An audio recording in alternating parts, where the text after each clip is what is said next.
get by. It resides between my eyes. Walked through the fire, came out better on the other side. See, life's like a beach if you find the sand. And right now, I feel like 100 grand. You are listening to Inspired Insider with your host, Dr. Jeremy Wise. Dr. Jeremy Wise here, founder of InspiredInsider.com, where I talk with inspirational entrepreneurs and leaders. And this is going to be an exciting episode with Matt Fraser. You could check him out at meetmattfraser.com. He has a TV show on E, which we're going to talk about in his books. But before I formally introduce Matt, I always like to talk about other episodes people should check out on the podcast. And so you could check out, I had past guests that include co-founder of Pixar. That was an interesting episode. And the founder of Atari. Both of them have Steve Jobs stories, which are pretty cool. Also, one that relates to kind of this episode more, I did an episode with Perry Marshall, and Perry Marshall wrote the book Evolution 2.0. And it's sort of, does God exist, right? And it's not my typical episode, but it's really fascinating. And it kind of, bleeds into what we're going to talk about today. And before we get to it, this episode is brought to you by Rise 25. And at Rise 25, we help businesses give to and connect to their Dream 100 relationships. And how do we do that? We run your podcast. For me, the number one thing in my life is relationships. I'm always looking at ways to give to my best relationships. And I found no better way to do that than over the past decade to profile the people and companies I most admire and, shout from the rooftops what they're working on so other people can find out more. So if you've thought about podcasting, you should. If you have questions, you go to rise25.com or email us at support@rise25.com to learn more. Matt Fraser is America's top psychic medium. If you don't know what that is, he is going to explain it, and we're going to dive deep into it. He's also the star of the reality TV series Meet the Frasers on E. It is very entertaining. You have to check it out. Him and his family are awesome. So check that out. And he's author of When Heaven Calls, and author of We Never Die, and Secrets of the Afterlife. And currently he's on a nationwide live event tour throughout major cities, and you can get all that information of the live events. He does them via Zoom as well. So if you're like, I can't attend a live event because of whatever reason, there's still no excuse. You can go to meetmattfraser.com, and that's meetmatt, MATTFRASER.com will be linked in the show notes. But I was actually surprised, Matt, of how inexpensive it is. Actually, I was like, he should be charging more. So thanks for joining me. Yeah, absolutely. Listen, I got to tell you something that during the pandemic, it changed everything. I mean, more so now than ever. So many people reached out to me saying, Matt, I've lost someone through COVID, or Matt, I didn't get to say goodbye to my grandmother because I wasn't allowed into the hospital, or Matt, I'm so afraid about this virus. What can you tell me? Is there an afterlife? Is there another side? So during the pandemic, when, everybody went and, really came up with some creative ways and creative things to do at home and be socially distanced, I did the same thing. We started online group readings through Zoom, partnered with Zoom, where literally, people come in a group setting, and whatever souls come through, they come through. And I got to tell you, it's been incredible. And the reason why I kept it, just $19 is for one reason. So many people wrote to me and said, Matt, I want to see someone like yourself, but I just can't afford it. And to me, that broke my heart. I think that everybody should have a chance at connecting with a loved one without breaking the bank. And we're going to dig into the book and what you're doing now, but I do want to give people a sense of what this is and where this, when this first started. And I know this has been passed down from your grandmother, your mom, and you. So maybe one story from your childhood, because this goes back a ways, and you even kind of pushed it away, it seems, in the beginning. Yeah, I mean, what people don't realize about psychics and mediums, or at least about myself, is I never woke up and said, one day I want to be a psychic medium. It was just the opposite. I started my career as an EMT, where I worked for the World Trade Center in Boston. And if you're not sure what an EMT is, it's an emergency medical technician. And that was my dream. That was my passion. That's what I thought was my calling at the time, was helping people on the physical level.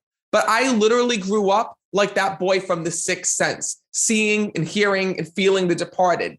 And in the beginning, I was petrified of this. This wasn't something that I wanted to do. It wasn't something that, I felt called to do. It was actually something that I didn't even realize, not everybody else could do this. I didn't realize I was a psychic or I was a medium. Growing up, I literally just thought that the house was haunted, and that's what I was experiencing. I never realized that I had a gift or an ability to communicate with people who had died. So for years, I pushed it away. We'll talk about turning the point where you decided to turn this into a business. But, what are some of the you probably encounter a lot of skeptics, right? And what are some, and I was watching one, I think it was on Meet the Frasers, your show, and you said, who's a skeptic here? And your dad actually stood up. Don't you just love that? Really? So what are some of the common statements you get from skeptics? Well, first of all, I love the skeptical ones. I think everybody walks in as a skeptic, right? Especially if you don't know what a psychic medium is, or you've never, had a reading before, you're going to be like, well, wait a minute. Like, for example, I know that one of the biggest questions that I get is it real? How is it that somebody can talk to the dead? How can somebody speak to someone that has died, right? And listen, I'm right there with you. To me, it's crazy. I'll be the first one to tell you that I think that, it's unbelievable. And every day I'm amazed at what it is that I do. And people say to me all the time, well, how is it that you do it? I have no freaking clue, to be honest with you, because it's been happening from when I was a kid. So the same way that I could ask you, how is it that you walk? How is it that you talk? How is it that you move? And you're like, I don't know. I just wave my arms and it happens. It's the same thing with being a medium. These souls come to me. I just can hear them. And that's what's so cool. What, from your, over the years, who's like the biggest skeptic that sticks out that kind of did a 180 once you started, working? Oh my God. I'm so glad you asked this question. Michael Clayton. So Michael Clayton was in the NFL, and then literally he went to become a talk show host on Studio 10 in Tampa, Florida. And he did a good morning talk show. He was a good morning talk show host. And literally he did not want to believe, like, in the beginning, like they were even telling me like, oh, Michael kind of doesn't even want like you on the show because like he doesn't really believe in mediums and whatnot and so on and so forth. And literally I went into that TV show, and all of a sudden, the moment that I was there, his friend was coming through, and I started to read him, and you saw him go from skeptical to reserved to, I'm not going to believe this, to next thing you know, doing a full 180 on live television. And all of a sudden it was just incredible because that one video literally touched millions of people. Like, I think right now it's up to 3-point-something million views on YouTube just because of his reaction, just because so many people could relate to him. So many people saw it for the first time. It's like, well, wait a minute. I didn't believe in this until now. And I think that, that reading alone, hands down, is one of my favorites because that's what I want people to walk away from with the experience. I expect everyone to walk in and say, is it real? I don't know. I'm unsure, but I'm going to go and I'm going to try it out. And I love that about my shows. I love when somebody comes to an event or comes to a reading and walks in a skeptic, but leaves being a believer because they walk away with something. They walk away with the knowing that there is life after death. And another reading that I did as well, which was so amazing, is when I was on the television show, The Doctors. That was another one that blew up because, doctors, I got to tell you, medical doctors are the number one skeptics, I feel, because they're so trained in science. And I try to tell them, well, listen, I was an EMT. I believe in traditional medicine. That's what I practice as well. But, I also believe in spiritual practices and spiritual, healing therapy as well. And I remember being on that show, The Doctors, and literally they just said, Matt, do what you do. And I ran out into the crowd and I was just reading people that were there. And in between commercial breaks, Dr. Travis said to me, he goes, Matt, he goes, I got to tell you something. He goes, I can't get over this. He's like, because in medical, we're trained that, when you're dead, you're dead. He's like, I'm so used to writing time of death on that death certificate. He's like, I'm so used to pronouncing people in the ER that seeing this and seeing that there is another side of life to this. He's like, it's just unfathomable. And that's what I love. I love just opening people's minds to that. I'm not looking to prove anything to anyone, but I am looking to open people's minds and show them, listen, there is a possibility of this. We'll talk about, Matt, too, on when you decided to turn this into a business. But another cool thing that you do is sometimes you get calls from the police, right? So it hasn't happened in a long time. It's not the actual police department that calls me because there's no actual police psychics or mediums, but there have been independent investigators and there have been people who work with the police department that have called on time to time, to check up on things, to see if there's a clue, to see if there's, a lead, to see if there's something. That's not my particular forte. And it's actually funny because what people don't realize is that every medium has a specialty. Like some mediums are medical mediums, where they'll be able to tell you, about what's going on in your body. Other mediums are pet communicators where they connect with pets. Some mediums are life psychics where they can tell you what's going to happen in your life. Some are psychic detectives. I'm just a plain old regular medium where I just connect you, with the other side. There have been times when, I have been called by investigators and things like that, but it's not where I really focus my work because I feel like that, even if you can find out who committed the crime, a lot of times there's just not enough evidence or what I've seen to put people behind bars or to find justice. And I think that at the end of the day, the justice needs to be the healing that people get from hearing from their loved ones and not necessarily from finding clues. Yeah. So at what point, because again, you pushed this off for many years, you didn't want this to be necessarily your profession or made into business. At what point did you decide, I'm going to embrace this and make a business out of this? Well, so what's really crazy is, like I said, I grew up having this, have this ability of seeing and hearing the departed. It actually was really crazy because my grandmother was a medium and my mom. But when I say that, people always think that I'm talking about, they had a little boutique and they read people and they pulled cards. No. When my grandmother was a medium, my mom was a medium, but they never did it professionally. They never accepted $1. It literally was that sometimes they would see visions, sometimes they would see premonitions. They would only read for close friends and family members. Not many people knew about it. It was not a business. Nobody knew until I came out and talked about it publicly. Just like I said, a few close friends and family members. And the turning point for me was literally, right out of high school. After high school, I was always into medical. Like I always wanted to be, in the medical field. It's the reason why I decided to go and become an EMT. And, I was going through that certification. I was doing really well with it. For the first time in my life, like I was acing everything. I absolutely loved it. And then I was at a crossroads. I'm like, okay, do I want to be like a physician's assistant? Do I want to be a paramedic? Where do I want to go for this?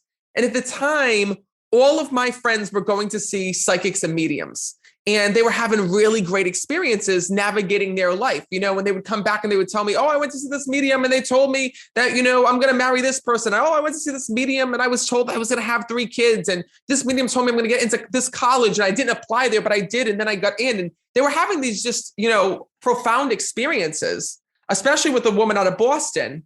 And they were like, Matt, why don't you go? And I'm like, you know what?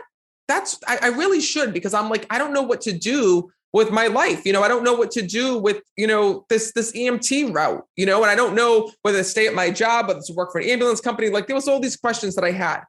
So long story short, I went to go and see this medium for the first time. And it's very meta, Matt, like a medium going to a medium. Well, I didn't know I was a medium. Don't get me wrong. At that point, I had pushed my abilities away. I wasn't seeing and hearing the departed. I was living a normal life. I felt like I was on my path. And I wanted to see somebody who was actually using their gift, since all my family did was run from it or keep it a secret. So I went to go and see a medium for the first time, and it changed my life because I went there looking to hear one message. I had this whole list of questions prepared, about my life and my future and where I would move and, who I was going to marry and all these types of things. And literally, I got a different reading than all of my friends. And the moment I sat down, this woman looked at me and said, oh, your grandmother's here that passed. And she was a medium. And I'm like, yeah. I'm like, she was. She connected with the departed and whatnot. And she's like, and all of a sudden she started picking up on my past. And she said, well, I see that, you're a medium. And I go, oh, no, I'm not a medium. I'm like, that's not what I am. She's like, well, I see that, back when you were younger, she had these visions that I could see dead people. I says, yeah. I says, when I was a little kid, I'm like, but I'm like, there was something going on with that house. It wasn't me. And she goes, oh no, this is you. So fast forward into the reading, I'm asking her about, okay, well, where do I go from here? Am I going to be a paramedic? Am I going to be a physician's assistant? Am I going to be able to pass the test? I don't know, because, I'm having issues understanding the heart rhythms and all this stuff. And she's saying to me, no, you need to listen to me. That's not what you're going to be. She says, I see you being on television. She says, I see you being a medium. I see people putting powder on your face and cameras showing up at your door and you being on reality TV. And I'm saying to her, I'm like, I think you're reading the wrong cards. I'm like, I think you're reading the wrong person. And it's funny because we were like fighting back and forth with one another. She's telling me, I see you being a medium. I'm saying to her, honey, you're looking at the wrong cards. Like, that's not, I don't know what the hell you're seeing, but you're on the wrong track. And as much as I tried to redirect her into what I wanted to hear, she kept telling me this. And she told me, she goes, listen, she goes, after I left the session, she goes, I just want to tell you one thing. She says, you may have thought that you pushed your abilities away, but they're still there. She says, and if you go home, she goes, and you know, she gave me like this meditation to do and told me all these things. She says, you can get back your ability. And, you know, I went home and I thought about it and I talked to my mom, and my mom confirmed to me that I guess my grandmother back in the day saw the same thing. So I said, you know what, I'm going to try it. So I went home and I meditated and I did what she told me. And then all of a sudden I realized I had this heightened sense of awareness. I was picking up on things, sensing and feeling things like I never saw or felt before.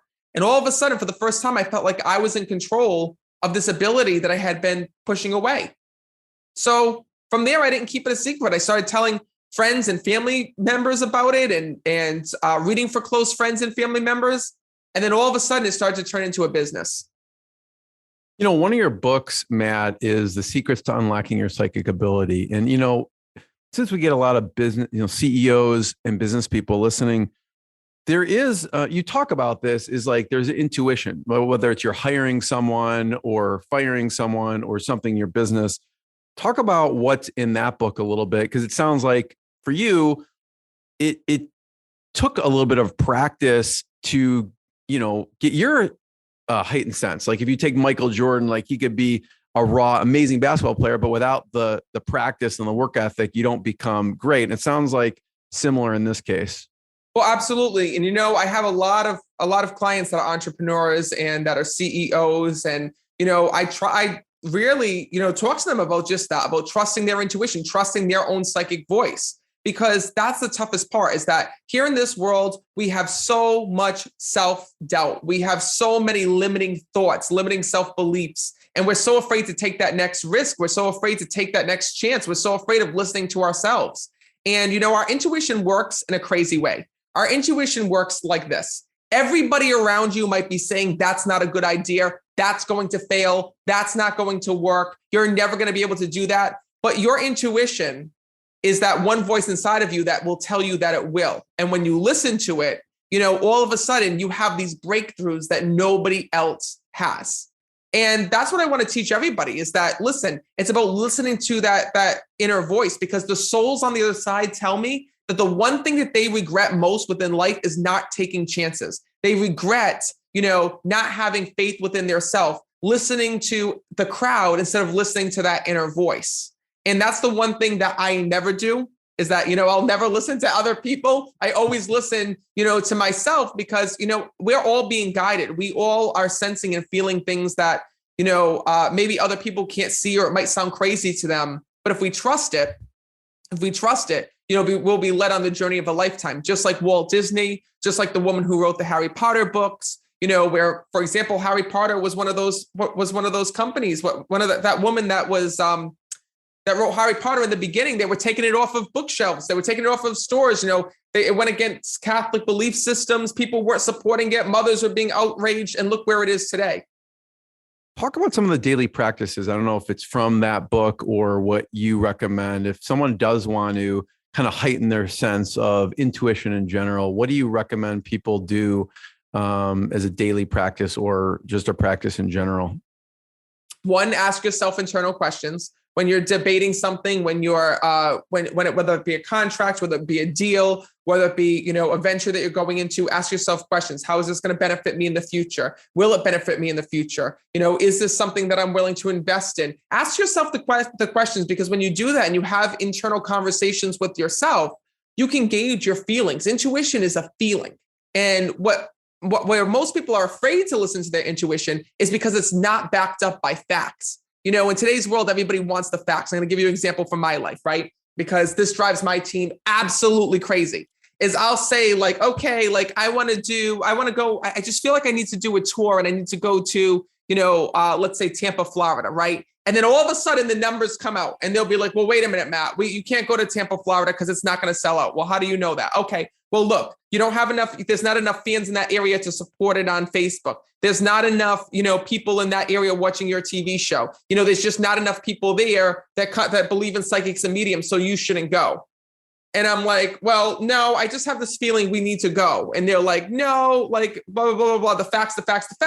But then next thing you know, I'm like, listen, I don't care what the facts say. We're going, we're doing this. I just have this feeling. And every time I say I just have this feeling, it works out. Like, for example, that's happened in so many different shows. We go there, it sells out, and everyone's like, well, wait a minute. How could this happen? We have the numbers right here. You don't have the numbers to support that audience, but yet the show sold out. Well, it's because I trust my intuition.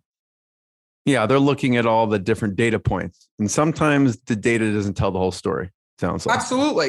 Absolutely. Talk about hiring. All right. You do talk in the reality TV series, Meet the Frasers, about hiring family. Oh, Jesus. Hiring family. I mean, let me tell you something. Anyone who's on here that's listening that knows is that there is no boundary when you have family working for you. And that's just what it is. They think they can do whatever the hell they want. I mean, it's a blessing, but it's also a curse. Because no matter how many times you separate business and family, there is no separation. And that's just what it is. Listen, you get in a fight at work, it carries home into the family dinner. It carries home back to your house. Then next thing you know, like, for example, I'm going to give you an example. My mother has come to work for me. I don't know. It was a great idea, but I'll also tell you, it's also a mistake as well. Because, like, for example, let me just tell you, I wrote up my mother. I know you might not want to hear it, but it's true. I wrote my mother up, gave her a little pink slip. That was it. She wasn't listening to what the hell I said. I told her, I says, always make sure when you're calling people back, you're calling the company phone. You're calling from the company phone. So this way, if someone calls back, obviously, they can get back to somebody in the office if they have a ticketing question. No, this lady's calling people on her cell phone, on her mobile phone. Next thing you know, they can't get in touch. They have 3 different numbers. They don't know how to get in touch with the office. So on. I'm like, Ma, no. Like we have a phone line. She has a separate phone line installed in her house for that reason and in the office. I said, you need to call people from this line. Okay, doesn't listen. So finally, after the upteenth time, I said, you know what? You're done. So I gave her the pink slip. I wrote her up. Okay, between me and you, that piece of paper didn't mean nothing. It was just a piece of paper, to show her I was serious. Well, don't you know, F-bombs were flying, which you normally wouldn't do. Obviously no other employee would be able to tell you to go F yourself, but my mother told me to go F myself. And then next thing you know, that night, I'm getting a call from my father, and he's like, Matt, you can't write up your mother. And I said, and where did you come into this situation? So he goes, well, I'm telling you right now, you can't write up your mom. She gave birth to you. So I'm like, what the F does that have to do with how did you come into this business? If my mother worked at Walgreens, would you be calling the store manager saying you can't write up, you can't write up this woman because she didn't do her job? I'm sorry. Appreciate you. I understand you. But in this world, you don't do your job. You get written up. That's just what it is. So this is what we deal with on a daily basis. Some might think that talking to the dead is hard. I think that talking to my family is harder. So what ended up happening with your mom? Is she, did you invite her back? Did I what? Invite her back to continue, or is that? Oh, she was invited back. She was just, she just got a little pink slip. That's all. She just got written up. You had to send a message. Had to send a message. Still here in my file folder, by the way. So anytime she starts to act up, I got that little documentation. I say, remember this? Because listen, they want to say things. Sometimes you got to threaten your family. You do. I'm sorry. It's the truth. I love it. We Never Die, The Secrets of Afterlife. What's a favorite story from the book? So, oh my God, there's so many. And, this book is very different than any other book that you may have read by a psychic or a medium, because I never studied with somebody to learn about, my gifts. Everything that I've learned and that I've learned about the other side, I've learned through talking to the departed. But I think that one of my favorite stories in the book, really is about, and by the way, it's not a book about stories. It's really about questions and answers. So it's about, like, for example, all of the questions that people have asked me throughout the whole pandemic. That's when I wrote this book, was during the pandemic. So every question that people have asked me, for example, what happens to people who pass in a tragic way? What happens if we get married multiple times? Who do we end up in heaven? Who's our soulmate? What if we didn't meet our soulmate here in this world? What about the spirit world? How much can they really see? And I think that, that's one of my favorite questions that I answered in this book, is about how much your loved ones can see, because people always ask me, are they watching me in the shower? Are they watching me on the toilet? Do they have access to that? And the one thing I can tell you is that your loved ones in spirit can see everything that you do. Everything that you do. But they also have the option of tuning in to what they see and what they don't. So for example, what I like to think about, this is how I explain it in the book, is it's like security cameras. We all have security cameras in our house. At least the majority of us do. I do. But I can't tell you the last time I looked at the security cameras. I think the last time I looked at the security cameras in my house were when, I was in Florida just to check up on the cats, to make sure the cats are okay, living and breathing. But, that being said, I have access to those footage. During the day, I could look at the tapes all day long to see what my wife's doing, what part of the house she's in. Is she doing the clothes? Is she cooking? Is she doing this? Is she doing that? Right. But the thing is that I don't do that because, one, I respect her privacy, and two, I really don't care. Well, that's the same thing with your loved ones in spirit. They don't care if you're wiping your ass or if you're going and doing your husband at night. They really don't care what it is. They don't care about that aspect of your life, from what they tell me. I mean, they could be lying to me, but I don't think so, because they don't lie in heaven. What they do care about is seeing the good moments in your life, the celebrations, the birthdays, the get-togethers, that new grandchild that was born. That to them is, gold and a treasure. I think we have your next book, They Don't Lie in Heaven. That's the next title of your book. I'm going to take that. I'm going to write that down right now. Yeah, it came straight from your mouth. The TV show, for a second. A favorite part, the ending of the TV show. Talk about the engagement. So that was just absolutely incredible to me. The fact that, to even think that moment was captured on television was just so incredible, because it was just, it couldn't have worked out more perfect. Yes, it rained on that day. For those of you who saw the show, it was like crazy. It had this whole big, elaborate engagement being planned outside, and we had to move it inside because of the rain. I flew my family down, but at the end of the day, it all worked out so beautiful. And I think that really sums up, how life is that, there's all different situations that happen. We can't go and we can't change the weather. We can't change we can't change the venue. We can't change the weather. We can't change certain life events. We can only make the best of it. And if we go with the flow and we ride it out, the perfect moment happens. And that's exactly what happened with the engagement. Man, not everyone likes their readings. There was actually a woman that hated her reading. What one? Because what the thing is that, as a medium, I got to tell you this. There's a couple things that people don't understand. And some mediums get pissed that I even talk about this, but listen, you either like it or you hate it. And here's the one thing that I've agreed to. It's just a personal law that I go by, is that I'm always going to tell people the truth. I'm always going to say what it is that I sense and feel, even if somebody doesn't want to hear it, and even if they react negatively towards it, because I'm not here to filter the messages. So the one thing I can tell you is that, there are readings where certain souls don't come through, and I can't make someone come through. So let's say you're like, oh, I want to come to this medium and hear from my mom. Well, chances are your mom will come through, but she might not. It all depends on, does she have a message? Does she want to speak to you at that time? Is that soul free and available to come through and speak, right? I can't make somebody come down from heaven. I can't make someone, come through and reach you. And at the same time, I can't make someone come through and talk to you. For example, I was just doing a reading the other day. It was a private reading. And a woman came to me and she was so distraught. She was so stressed out because literally she was going through a divorce with her husband. They had been going through the divorce for 2 years. She was holding on to this relationship because of the fact that, she was hoping that some way, somehow they would end up back together. She didn't want the divorce. It was her husband that wanted the divorce. And she came through looking to hear from her mom for some advice and guidance. And unfortunately, her mom came through during this reading, and her mom had said, listen, unfortunately, this divorce is going through. You can hold on, and you can drag this out in court. You can do everything you can, but this divorce is going to happen. And She was like, well, Matt, you're a medium. My mom's in spirit. You have to tell me, what can I do to change this? And when I was talking to her mom in spirit, the mother said to me, there's nothing you can do to change it. You have to let go. You need to let go of this man. In fairness, the reading that I did, the mother showed me that her husband had already moved on. He met somebody else. He was looking to divorce her because he was pursuing this new relationship. And she was the one that was in the middle. She was holding on, to him. She wouldn't end this marriage because she didn't want him to move on with this other person.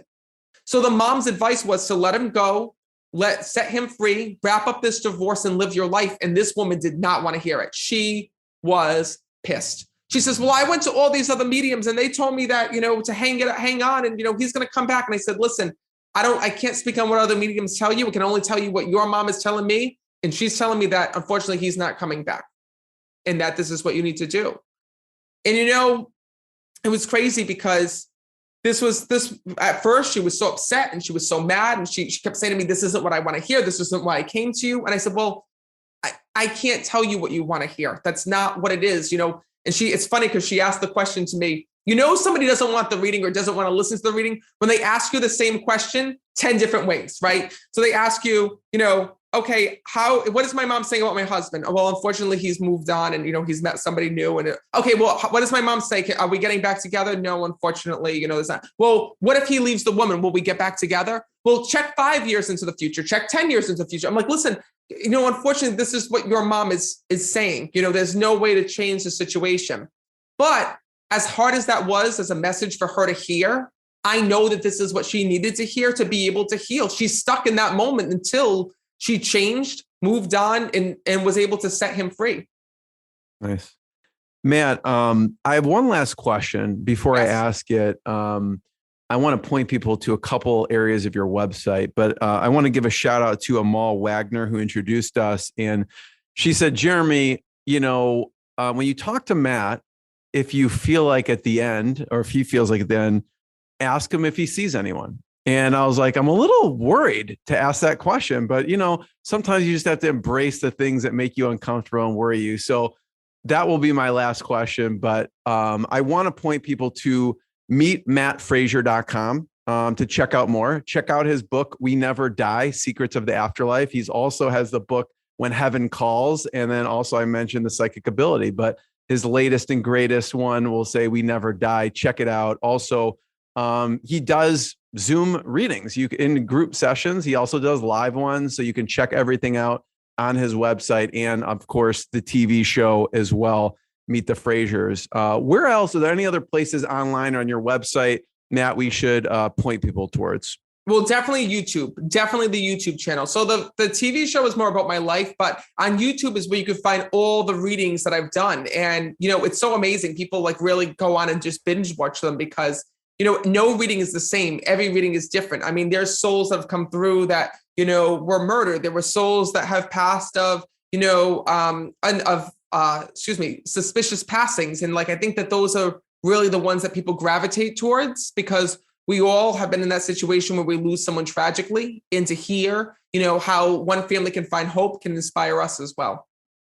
Yeah. And I think if they go to your website and go to the video page, there's a bunch of videos there. And I think they can click through and find the YouTube channel. It looks like Simply Psychic / videos on YouTube will get them to your YouTube channel as well. But just Google Matt Fraser and you can check all the videos out in there. They're very compelling to say the least. So, so check out meetmattfraser.com, everything there. So Matt, that's my last question. I'm a little bit of trepidation on my standpoint, but so there's a couple different souls that are here, and right away I have a soul that's coming through that tell me they passed of a stroke. Who had the stroke? My grandfather did, yeah. He's here because right away he's stepping forward, and this wasn't what had killed him because he tells me that he had multiple strokes. Do you know about that? Yes, he did, yeah. Because right away he was stepping forward. I actually thought this was your dad because when he was coming through, he showed me that he helped to raise you here in this world. And right away when I'm connecting with him, he keeps saying to me, Matt, he goes, I need to let my family know that I can speak, that I can move, and I can communicate on the other side. Because at the end, he keeps telling me that he couldn't remember. And he says to me that this affected his whole head. Do you understand that? Yeah. He says he wants to thank his family for the way that you all kept him alive as long as you possibly could. And more importantly, he tells me that the hardest thing that he wants to apologize for is everything that you had to see. Because he tells me that at the end, there was issues with breathing with him. He says, and please let my family know that I can breathe now that I'm on the other side, because he's acknowledging that. And it's crazy because when I'm speaking to your grandfather, he says to me, thank you for not forgetting about me. Because literally he says to me that he knows that you were busy within life. But he says to me that, you know, even though life could have gotten busy for you, that you would always come back to visit him, to see him, to connect with him. And he says to me that even though there were times when he couldn't respond to talk to you, he remembers all of those moments. Wow. Yeah. Yeah. He did die of a stroke, or he had several strokes. He tells me, because he says to me, he started off with mini strokes. The way he actually died was, he shows me there was like this clump of this area in his head. And I feel like that, you know, the major stroke that he had at the end was accompanied by those mini that caused his passing. That's crazy, man. Yeah, he's here. He also shows me military connection when I'm speaking to him as well. So he was in the military? My other grandfather was in the military. Oh, your other grandfather. They're both here. Because what happens is when I'm on that vibration, all the souls will come through. And I also keep seeing visions of a military uniform that's here as well. So no, it's their way of just watching over and guiding you, because we truly never lose anybody. And you know what's also crazy as well? You're going to think I'm insane, but also with your grandfather, there's this dog that had passed. Did your family just lose the dog? We didn't, no. Where was the Cocker Spaniel? Who had the Cocker Spaniel? It may have been my wife's family. That dog is also there. How crazy. Because I just saw this Cocker Spaniel that's there on the other side. And what's crazy is that like when you are married, right? Like that family becomes your family. So no, like even like your wife's family, those souls can come through. And what's really cool, and what I talk about in my book, is that even the pets that leave this world actually make it back together with us in spirit and on the other side. They love their dog. That's amazing. Matt, first of all, thank you. MeetMattFraser.com. Are there any particular places, if someone does want to go to one of these Zoom readings, where should they check out on your website? Oh, just go right to the live event page. There's live events and also online readings as well. And, you know, they're both equally the same. You know, a lot of people attend week to week because they just love it. Even if they hear a message and then, you know, connect with someone they love, a lot of people keep coming back because, like I said, it's just so amazing. You never know what's going to happen, and every single event is different. Check it out. Matt, thank you so much. And thanks, everyone. What I got, you can't buy. It resides between my eyes. Walked through the fire, came out better on the other side. See, life's like a beach if you find the sailing right now. I'm feeling like $100 grand.